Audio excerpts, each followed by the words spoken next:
Mahkamah Konstitusi mengabulkan uji materi terkait perubahan ambang batas parlemen 4%. Perubahan ini akan diberlakukan di pemilu 2029 mendatang.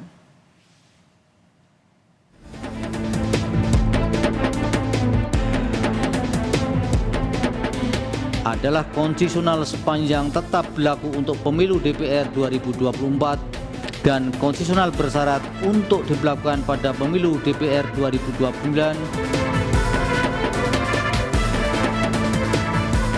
Mahkamah Konstitusi memerintahkan perubahan ambang batas parlemen 4% di Undang-Undang Pemilu.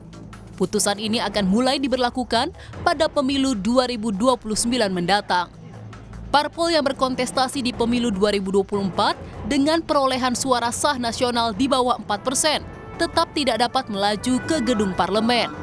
Cawapres Mahfud MD memuji putusan MK terkait ambang batas parlemen 4%. Mahfud menambahkan, jika putusan ini tidak bisa diterapkan di pemilu 2024. Bagus, memang harus begitu. Berlakunya itu harus di dalam tradisi hukum di seluruh dunia. Kalau ada perubahan aturan yang memberatkan atau menguntungkan seseorang harus pada periode berikutnya. Artinya nanti pemilu 2009 itu diubah dulu kan undang-undang. Bunyinya kan mengubah undang-undang dulu. Ya kan? Diubah dulu nanti berapa? Kan itu belum tentu berarti nol juga. Ya, tapi dia menghapus, lalu apa syaratnya? Meski demikian, putusan MK ini tentunya jadi angin segar bagi partai-partai peserta pemilu mendatang yang ingin masuk ke parlemen, di antaranya Partai Solidaritas Indonesia (PSI). PSI akan dengan sangat gembira menyambut keputusan tersebut ya, karena memang sejak lama kami sebetulnya juga berharap itu bisa diubah aturan minimal 4% tersebut.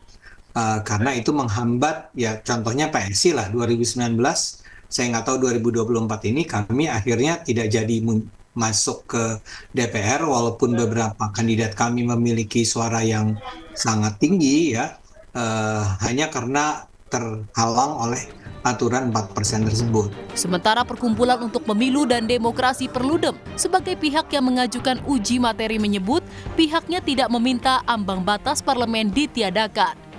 Batas ambang parlemen tetap diperlukan untuk menjaga proporsionalitas sistem pemilu dan menghindari jumlah suara pemilih terbuang. Melakukan uji materi ke Mahkamah Konstitusi, kami tidak meminta itu dihilangkan, tapi penghitungannya dengan cara yang bisa dirasionalisasi dengan merujuk kepada beberapa literatur begitu ya.